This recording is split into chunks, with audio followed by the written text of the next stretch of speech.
ఇక డీటెయిల్స్ చూద్దాం. కేసీఆర్ కు ఎమ్మెల్సీ కవిత లేఖ రాయడం తెలంగాణ రాజకీయాల్లో సంచలనంగా మారింది. పార్టీలో కొంతమంది దెయ్యాలు ఉన్నాయంటూ కవిత చేసిన వ్యాఖ్యలు బీఆర్ఎస్ లో దుమారాన్ని రేపాయి. కవిత కొత్త పార్టీ పెడతారని ప్రచారం జరుగుతున్న నేపథ్యంలో బీఆర్ఎస్ ఎంపీ దామోదర్రావు కవితతో భేటీ అయ్యారు. సుమారు 2.5 గంటల పాటు కవితతో చర్చలు జరిపారు.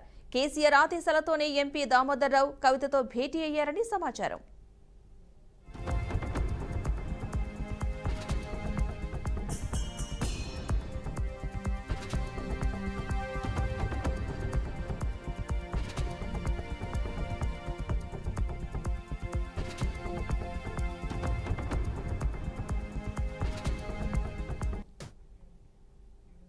బీఆర్ఎస్ పార్టీని వీడిన ఎమ్మెల్యేలకు ఉప ఎన్నికల్లో బుద్ధి చెప్పాలని కేటీఆర్ అన్నారు. 10 మంది ఎమ్మెల్యేలు పార్టీని వీడిపోయారు. ఆ 10 మందికి ఉప ఎన్నికల్లో కారు కాల్చి వాత పెట్టాలంటూ కూడా హాట్ కామెంట్స్ అయితే చేయడం జరిగింది. కుండ పగిలితే పగిలింది, కుక్క బుద్ధి తెలిసింది అన్న చందంగా మనోడెవడో మనతో ఉంటూనే వెన్నుపోటు పొడిచేదెవడో తెలిసిందని కీలక వ్యాఖ్యలు చేశారు. తెలంగాణ ఉద్యమంలో నీళ్లు నిధులు నియామకాలు నినాదం అయితే రేవంత్ రెడ్డి ప్రభుత్వం వచ్చాక నిందలు దందాలు, రాహుల్ గాంధీకి చందాలుగా నినాదం మారిపోయిందని ఎద్దేవా చేశారు. ఉపాయం ఏం లేదు, ఉపాయం ఒకటే. ఏ 10 మంది సన్నాసులైతే మన పార్టీ నుంచి పోయినరో ఆ 10 మంది సన్నాసులకు రేపటి రోజున ఉప ఎన్నికల్లో గద్వాలతో సహా కర్రు గాల్చి వాత పెట్టడమే ఉపాయం తప్ప వేరేం లేదు. మీ అందరికీ నేను మాటిస్తా ఉన్నా, వీళ్ళు వాళ్ళు అని కాదు, మీ ఎమ్మెల్యే పేరు తీసుకునే అక్కర కూడా లేదు. ఎందుకంటే కుండ పగిలితే పగిలింది కానీ కుక్క బుద్ధి తెలిసింది అని ఎవడు మనోడో ఎవడు దుర్మార్గంగా మనతో నుండి వెన్నుపోటు పొడిచేటోడో మనకు అర్థమైంది. కాబట్టి అట్లాంటి వాళ్ళ పేర్లు తీసుకొని వాళ్ళని పెద్దోళ్ళని చేయాల్సిన అవసరం లేదు. ఆ 10 మందికి 10 మందిని మీరు గట్టిగా అనుకుంటే గద్వాలలో పండబెట్టి తొక్కే శక్తి మీకుందని మాట్లాడారు. దయ్యాలకు నాయకత్వం వహించే వ్యక్తి దేవుడా అంటూ కేసీఆర్ పై భట్టి విక్రమార్క సెటైర్ వేశారు. నాగర్ కర్నూలు జిల్లాలోని పోల్కంపల్లి, బొమ్మంపల్లి, పదరా సబ్స్టేషన్లను వర్చువల్ గా ప్రారంభించిన భట్టి బీఆర్ఎస్ పై కీలక వ్యాఖ్యలు చేశారు. అధికారంలో ఉన్న 10 ఏళ్లలో కేసీఆర్ గిరిజనుల గురించి పట్టించుకోలేదని ఆగ్రహం వ్యక్తం చేశారు. ప్రజలు దెయ్యాలను వదిలించుకుని కాంగ్రెస్ కు పట్టం కట్టారని తెలిపారు. భూమి లేని నిరుపేదలకు తమ ప్రభుత్వం ఏడాదికి 12,000 రూపాయలు ఇస్తోందని తెలిపారు. ఇళ్ల నిర్మాణానికి 5 లక్షలు ఇస్తామని స్పష్టం చేశారు. రాష్ట్ర వ్యాప్తంగా 200 యూనిట్ల వరకు కరెంటు వాడుకుంటున్నటువంటి కుటుంబాలందరికీ దాదాపు 50 లక్షల కుటుంబాలకి రాష్ట్రంలో 50 లక్షల కుటుంబాలకి ఈ రాష్ట్రంలో 200 యూనిట్ల ఉచిత కరెంట్ ని అందించగలుగుతా ఉన్నాం. మరి ధనిక రాష్ట్రం, బాగా ఆదాయం ఉన్న రాష్ట్రం, ఆ రోజు మీలాగా అప్పులు చేసి మా గొప్ప చెప్పకుండా ఒక ధనిక రాష్ట్రాన్ని మీకు గొప్ప చెప్తే మరి రాష్ట్రంలో ఉన్నటువంటి పేదవాళ్ల కోసం 200 యూనిట్లు వాడుకోవటానికి ఉచితంగా ఆనాడు కరెంటు ఎందుకు ఇవ్వలేకపోయారు? మీరు ఎందుకు ఆలోచన చేయలేదని నేను అడుగుతా ఉన్నాను. ఇవాళ మాకు ఆర్థిక భారం ఉన్నప్పటికి కూడా ప్రజలకి మనం న్యాయం చేయాలి, పేదవాళ్ళకి ఖర్చు భారం తగ్గించాలనేటువంటి ఆలోచనతో 200 యూనిట్ వరకు ఉచిత కరెంట్ ఇస్తా ఉన్నాం. అలాగే ఈ రాష్ట్రంలో ఉన్నటువంటి దాదాపు 29 లక్షల పంప్ సెట్లన్నిటికి కూడా 29 లక్షల పంప్ సెట్లకి అగ్రికల్చర్ వ్యవసాయానికి సంబంధించిన పంప్ సెట్లన్నిటికి కూడా ఈరోజు ఉచితంగా ఇచ్చేటువంటి కరెంట్. మాజీ మంత్రి బీఆర్ఎస్ వర్కింగ్ ప్రెసిడెంట్ కేటీఆర్ కు ఈ ఫార్ములా రేస్ కేసులో ఏసీబీ మరోసారి నోటీసులు పంపించింది. ఈ నెల 28న విచారణకు హాజరు కావాలని ఏసీబీ ఇచ్చిన నోటీసులో పేర్కొంది. అయితే ఇంగ్లాండ్, అమెరికా పర్యటన తర్వాత విచారణకు హాజరవుతానన్న కేటీఆర్ రాజకీయ వేధింపుల్లో భాగంగానే తనకు నోటీసులు జారీ చేశారని ట్విట్టర్ వేదికగా ఆరోపించారు. అయితే దర్యాప్తు సంస్థలకు పూర్తిగా సహకరిస్తా అని కేటీఆర్ వెల్లడించారు.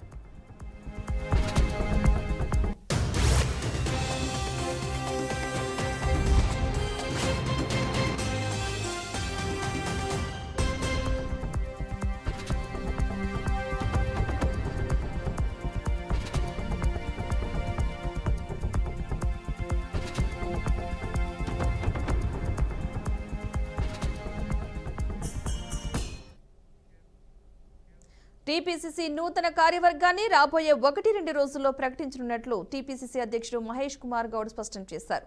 ప్రస్తుతం ఢిల్లీ పర్యటనలో ఉన్న ఆయన లోక్సభ ప్రతిపక్ష నాయకుడు రాహుల్ గాంధీని కలిశారు. రాష్ట్ర కేబినెట్లో బీసీలకు తగిన ప్రాతినిధ్యం కల్పించాలని తాను రాహుల్ గాంధీని కోరినట్లు మహేష్ కుమార్ గౌడ్ తెలిపారు. ఈ అంశంలో రాహుల్ గాంధీ సానుకూలంగా స్పందించారని, కేబినెట్ కూర్పు విషయంలో త్వరలోనే సరైన నిర్ణయం తీసుకుంటామని హామీ ఇచ్చారని తెలిపారు. రాష్ట్రానికి సంబంధించిన అనేక రాజకీయ అభివృద్ధి అంశాలపై తాము చర్చించినట్లు మహేష్ కుమార్ గౌడ్ వివరించారు. పార్టీ సంస్థాగత నిర్మాణం, భవిష్యత్తు కార్యాచరణ ప్రణాళికలు, అలాగే రాష్ట్రంలో కాంగ్రెస్ పార్టీ చేపడుతున్న జై బాపు జై భీమ్ వంటి కార్యక్రమాల గురించి కూడా రాహుల్ గాంధీకి వివరించినట్లు మహేష్ కుమార్ గౌడ్ వెల్లడించారు.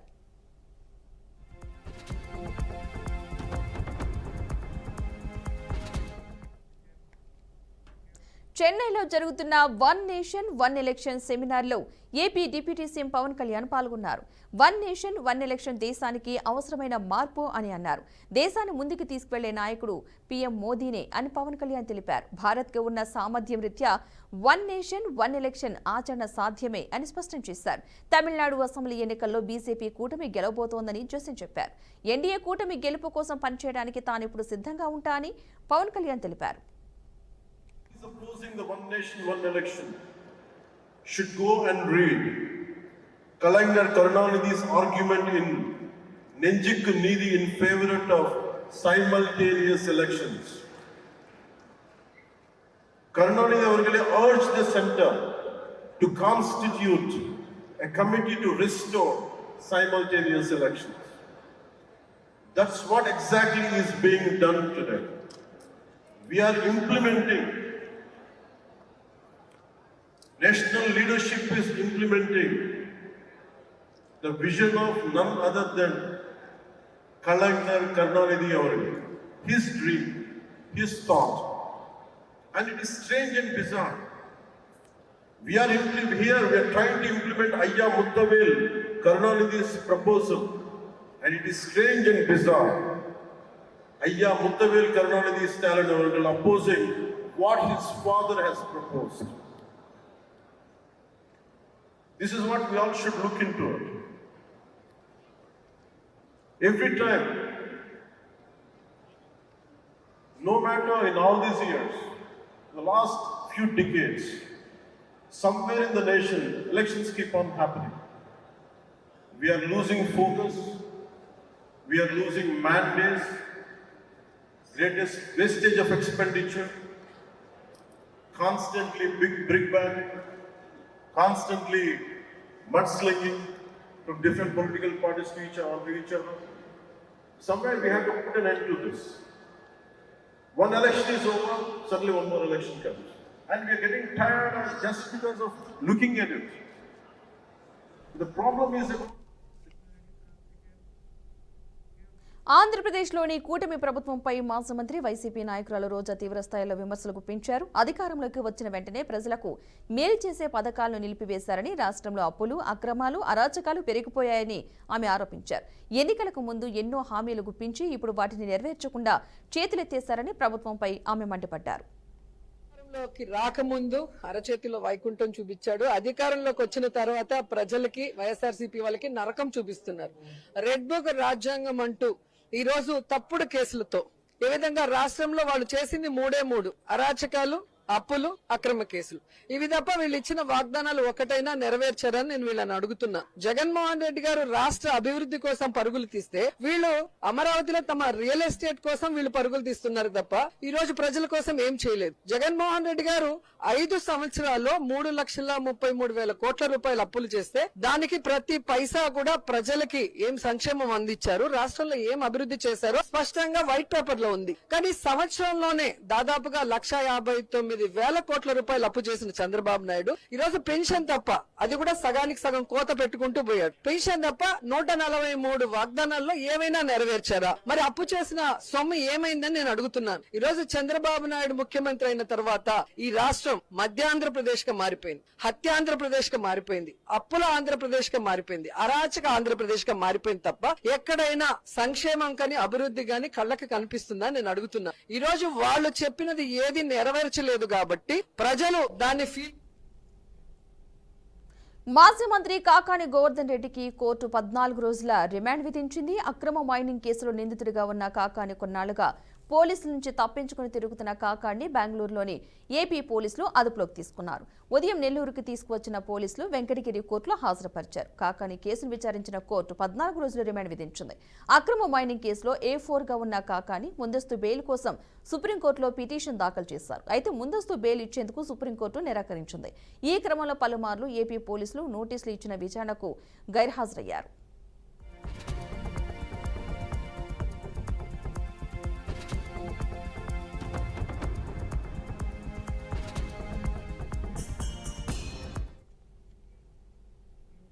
వైసీపీ నేత వల్లభనేని వంశీమోహన్ కు మరో బిగ్ షాక్ తగిలింది.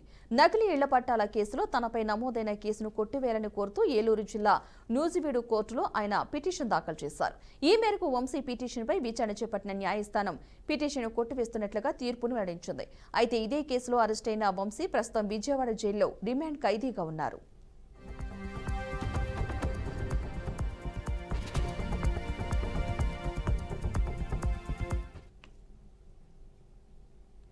వైఎస్ఆర్ కడప జిల్లాలో మంగళవారం ప్రారంభం కానున్న టీడీపీ మహానాడుకు సర్వం సిద్ధమైంది. ఈ ప్రతిష్టాత్మక కార్యక్రమానికి సంబంధించిన ఏర్పాట్లు పూర్తయ్యాయి. కడప నగరం మొత్తం పసుపు తోరణాలు, పార్టీ జెండాలు, ఫ్లెక్సీలతో నిండిపోయి పండుగ వాతావరణాన్ని తలపిస్తోంది. మహానాడు సభ ప్రాంగణం మొత్తం భారీ కటౌట్లతో పసుపుమయమైంది. టీడీపీ ఎంతో ప్రతిష్టాత్మకంగా నిర్వహించే మహానాడుకు పార్టీ కార్యకర్తలు పెద్ద ఎత్తున తరలిరన్నారు. మహానాడులో పార్టీ రాజకీయ, ఆర్థిక, సామాజిక అంశాలతో పాటు విద్య, వైద్యం, వ్యవసాయం, పారిశ్రామిక అంశాలపై టీడీపీ తీర్మానాలు చేయనుంది. టీడీపీ ఎన్నికల నియమావళి ప్రకారం ప్రతి 2 ఏళ్లకు ఓసారి పార్టీ అధ్యక్షుడిని ఎన్నుకుంటారు. ఇప్పటి వరకు ప్రతి మహానాడులో చంద్రబాబే పార్టీ అధ్యక్షుడిగా ఏకగ్రీవంగా ఎన్నికవుతూ వస్తున్నారు.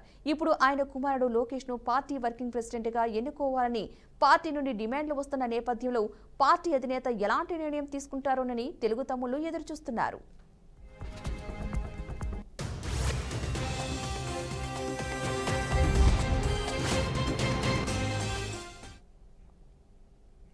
ఆంధ్రప్రదేశ్లో వైఎస్ఆర్ జిల్లా పేరును వైఎస్ఆర్ కడప జిల్లాగా కూటమి ప్రభుత్వం మార్చుతూ నేడు జీవో విడుదల చేసింది. దీనిపై ఏపీ కాంగ్రెస్ అధ్యక్షురాలు వైఎస్ షర్మిల స్పందించారు. వైఎస్ఆర్ జిల్లా పేరును వైఎస్ఆర్ కడప జిల్లాగా మార్చడాన్ని కాంగ్రెస్ పార్టీ స్వాగతిస్తోందని వైఎస్ షర్మిల తెలిపారు. అయితే ఎన్టీఆర్ జిల్లా పేరును కూడా ఎన్టీఆర్ విజయవాడ జిల్లాగా మార్చాలని డిమాండ్ చేశారు. టీడీపీ మహానాడులో వైఎస్ఆర్ పేరు ప్రస్తావించాల్సి వస్తుందనే కారణంతో కార్యక్రమానికి ఒక్కరోజు ముందు హడావిడిగా జిల్లా పేరు మార్చడం వ్యక్తిగతంగా కొంత బాధ కలిగించిందని ఆమె అన్నారు.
సిరిసిల్ల ఎమ్మెల్యే క్యాంపు కార్యాలయంలో సీఎం రేవంత్ రెడ్డి ఫోటోను పెట్టేందుకు వచ్చిన కాంగ్రెస్ నాయకులు, కార్యకర్తలను బీఆర్ఎస్ పార్టీ నేతలు, కార్యకర్తలు అడ్డుకున్నారు. దీంతో ఇరు వర్గాల మధ్య తోపులాట జరిగి పరిస్థితి ఉద్రిక్తంగా మారింది. పరిస్థితిని అదుపులోకి తీసుకొచ్చేందుకు పోలీసులు లాఠీచార్జ్ చేశారు.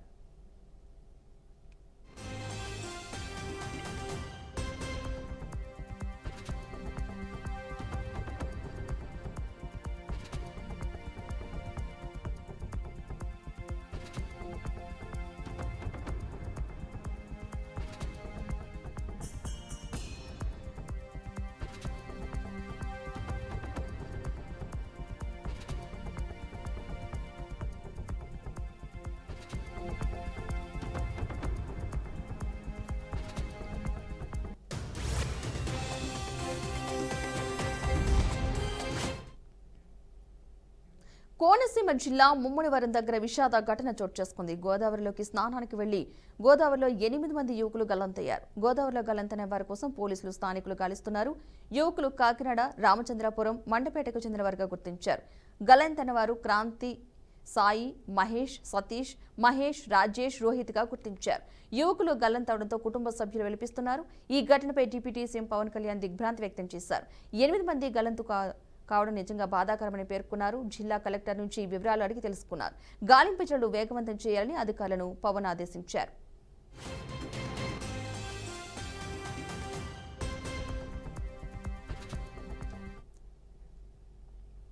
సినీ ఇండస్ట్రీలో విభేదాలు మరోసారి బయటపడ్డాయి. ఇండస్ట్రీలో ఉన్న విభేదాలతో నిన్న ప్రెస్ మీట్ పెట్టిన నిర్మాత అల్లు అరవింద్ కు కౌంటర్ గా మరో ప్రముఖ నిర్మాత దిల్ రాజు ఈ రోజు మీడియా సమావేశాన్ని ఏర్పాటు చేశారు.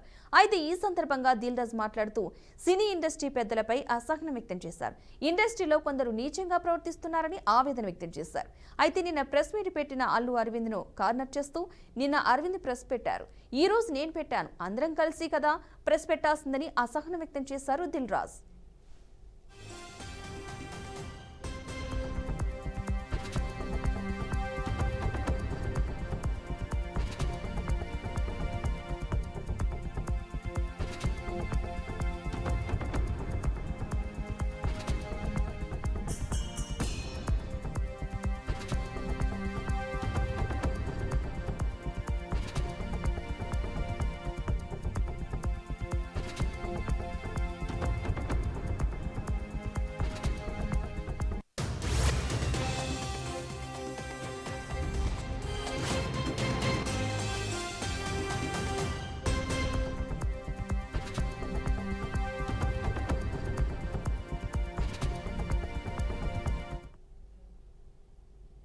రెండు తెలుగు రాష్ట్రాల్లో థియేటర్ల యాజమాన్య సమస్యలు, బంద్ ప్రకటన నేపథ్యంలో ప్రముఖ నిర్మాతలు ఒక్కొక్కరుగా స్పందిస్తున్నారు. తమపై వస్తున్న ఆరోపణలకు వివరణ ఇచ్చే ప్రయత్నం చేస్తున్నారు. నిర్మాత అల్లు అరవింద్ తనకు తెలంగాణలో కేవలం ఒకే ఒక థియేటర్, ఆంధ్రప్రదేశ్లో 15 థియేటర్లు మాత్రమే ఉన్నాయని వెల్లడించారు.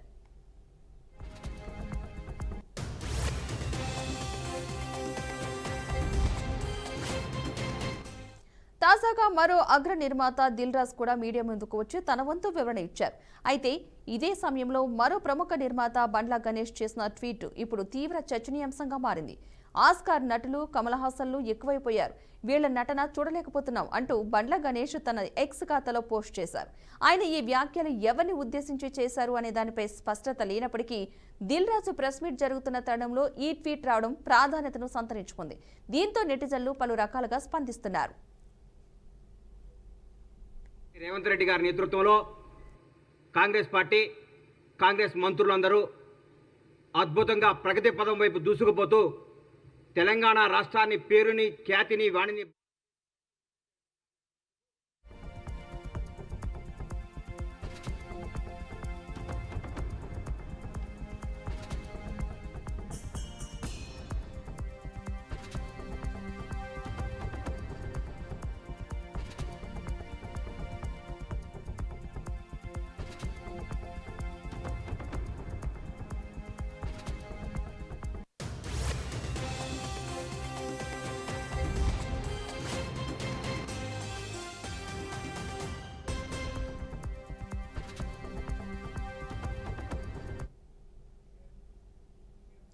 అస్సాం కాంగ్రెస్ కమిటీ అధ్యక్షుడిగా రాష్ట్ర మాజీ ముఖ్యమంత్రి గౌరవ్ గొగోయ్ నియమితులయ్యారు. అస్సాం పీసీసీ అధ్యక్షుడు, వర్కింగ్ ప్రెసిడెంట్లు, ఇతర కమిటీల అధ్యక్షులను నియమిస్తూ కాంగ్రెస్ పార్టీ ఒక ప్రకటన విడుదల చేసింది.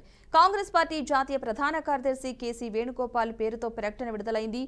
పీసీసీ అధ్యక్షుడిగా గౌరవ్ గొగోయ్ నియమితులు కాగా, వర్కింగ్ ప్రెసిడెంట్లుగా జాకిర్ హుస్సేన్ సిక్తర్, రోజ్లినా టర్కీ, ప్రదీప్ సర్కార్లను నియమించారు. ఇప్పటి వరకు పీసీసీ అధ్యక్షుడిగా భూపేన్ కుమార్ బోరా చేసిన సేవలను ఆ ప్రకటనలో పార్టీ మెచ్చుకుంది. వర్కింగ్ ప్రెసిడెంట్గా నియమితురాలైన రోజ్లినా టర్కీని ఏఐసీసీ సెక్రటరీ పదవి నుంచి తప్పించారు. నియామకాలతో పాటు వివిధ కమిటీ చైర్పర్సన్ల నియామకాలకు కూడా పార్టీ జాతీయ అధ్యక్షుడు మల్లికార్జున ఖర్గే ఆమోదం తెలిపారని ప్రకటనలో కేసీ వేణుగోపాల్ వెల్లడించారు.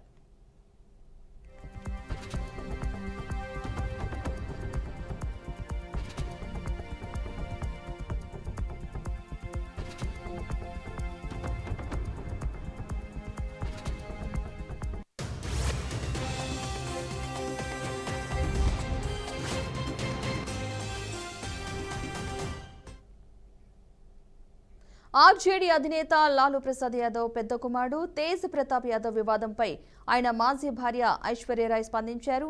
ఐశ్వర్యరాయ్ మౌనం వీడి లాలూ కుటుంబంపై ప్రశ్నల వర్షం కురిపించారు.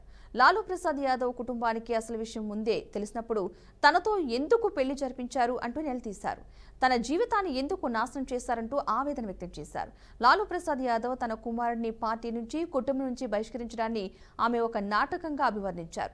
రాబోయే బీహార్ ఎన్నికల నేపథ్యంలో పార్టీకి జరగబోయే నష్టాన్ని పూడ్చుకోవడానికి ఈ డ్రామా సృష్టించారని ఆరోపించారు. इन लोग का 12 साल से आपको खुल गया ना कि 12 साल से है, तो इनको पता नहीं होगा, लालू जी, राबड़ी देवी जी को और तेजस्वी जी को ये पता नहीं होगा. हर चीज हम कैसे कर देते हैं, हर चीज लड़की का इज्जत उछालना बहुत आसान है, इसीलिए क्योंकि अपनी बेटे की गलतियों को छुपाने के लिए लड़की पे इल्जाम डाल देते हैं. ये सारे मिले हुए रहते हैं, सब मिले हुए रहते हैं, एवरीबॉडी इज टुगेदर. कोई अभी नाटक कर रहे हैं ना कि ये कर दिया, वो कर दिया, सामाजिक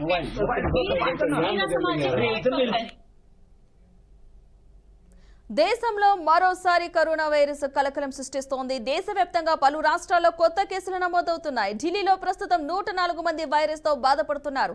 ఒక వారంలోనే 99 మంది వైరస్ బారిన పడటం ఆందోళన కలిగిస్తోంది.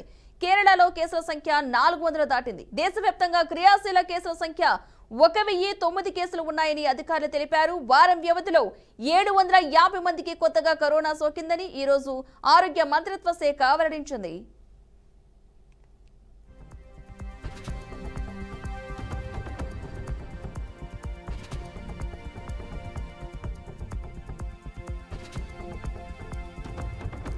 ఇదిలా ఉంటే రాష్ట్రాల వారీగా కోవిడ్ కేసులను ప్రకటించింది కేంద్ర ఆరోగ్య శాఖ. కేరళలో అత్యధికంగా 430 క్రియాశీల కేసులు ఉండగా మహారాష్ట్ర 209, ఢిల్లీ 104, గుజరాత్ 83, తమిళనాడు 69, కర్ణాటక 47, ఉత్తరప్రదేశ్ 15, రాజస్థాన్ 13, పశ్చిమ బెంగాల్ 12, పుదుచ్చేరి 9, హర్యానా 9, ఏపీ 4, మధ్యప్రదేశ్ 2, తెలంగాణ, గోవా, ఛత్తీస్గఢ్లలో ఒక్కొక్కటి చొప్పున ఉన్నాయి. తాజాగా బీహార్లో ఒక కేసు నమోదైనట్లు సమాచారం. అయితే కేసులు నమోదవుతున్నప్పటికీ తీవ్రత తక్కువగానే ఉందని కేంద్ర ఆరోగ్య శాఖ తెలిపింది.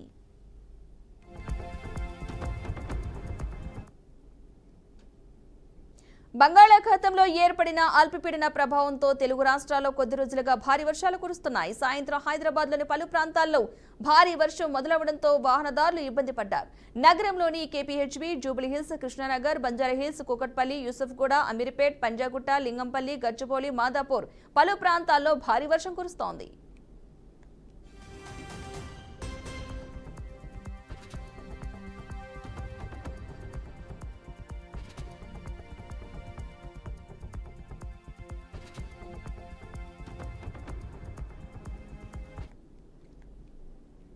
ఆర్థిక రాజధాని ముంబై మహానగరంలో వర్షాలు దంచుకొడుతున్నాయి. గత 75 సంవత్సరాల్లో ఎన్నడూ లేని విధంగా నైరుతి రుతుపవనాలు ముందస్తుగా ప్రవేశించడంతో భారీ వర్షం కురిసింది. ఫలితంగా 107 సంవత్సరాల రికార్డు బద్దలైంది. మే మాసంలో 107 సంవత్సరాల తర్వాత ఈ స్థాయిలో భారీ వర్షం కురిసింది. ముంబైకి నైరుతి రుతుపవనాలు చేరాయని వాతావరణ శాఖ తెలిపింది. సాధారణంగా జూన్ 11 వరకు వస్తుండగా ఈసారి మాత్రం 16 రోజుల ముందుగానే వచ్చాయని చెప్పింది. గతంలో నైరుతి రుతుపవనాలు తొలిసారిగా 1956 మే 29న ముంబైకి ముందస్తుగా చేరాయని, ఆ తర్వాత 1962, 1971లో వచ్చినట్లుగా పేర్కొంది.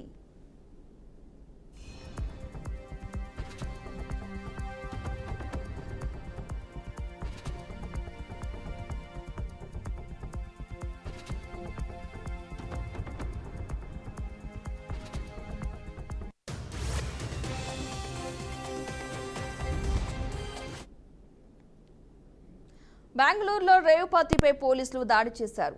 దేవనహళ్లి సమీపంలోని కన్నమంగళ గేట్ వద్ద ఓ ఫామ్ హౌస్ లో రేవ్ పార్టీపై ఉత్తర తూర్పు డివిజన్ పోలీసులు దాడి చేశారు.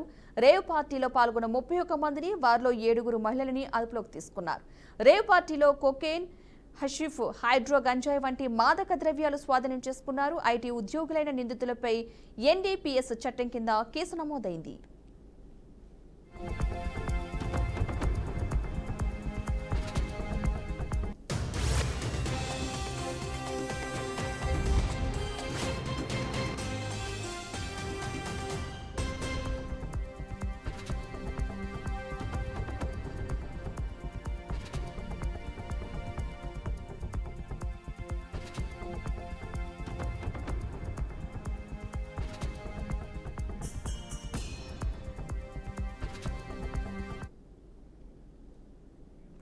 గాజాపై ఇజ్రాయెల్ దాడిలో తీవ్ర విషాదం చోటు చేసుకుంది. గాజాపై ఇజ్రాయెల్ జరిపిన దాడుల్లో మరో 38 మంది మృతి చెందారు. చనిపోయిన వారిలో టెంట్లో తలదాచుకున్న తల్లి, 2 పిల్లలు ఉన్నారు. దీంతో కాల్పుల విరమణ ముగిశాక ఇప్పటి వరకు గాజాలో 3785 మంది మరణించారని ఆరోగ్య శాఖ వెల్లడించింది. ఒక వైద్యురాలు, 9 మంది పిల్లలు మరణించారు. ఆమె కుమారుడు మరియు భర్త తీవ్రంగా గాయపడ్డారు. వీరితో పాటు శనివారం 24 గంటల్లో 79 మంది మరణించారు. ఈ దాడిపై ఇజ్రాయెల్ రక్షణ దళం స్పందించింది. తమ దళాలకు సమీపంలోని భవనంలో అనుమానిత మిలిటెంట్లు ఉన్నారని తెలియడంతో దాడి చేస్తామని తెలిపింది. ఖాన్ యూనిస్ ను డేంజర్ జోన్ గా ప్రకటించి అక్కడి ప్రజలన్నింటికీ ఖాళీ చేయించాలని, అయినా దాడిపై సమీక్ష జరుపుతామని వెల్లడించింది.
ఇవి bulletin updates. Keep watching BRK news Telugu సత్తా.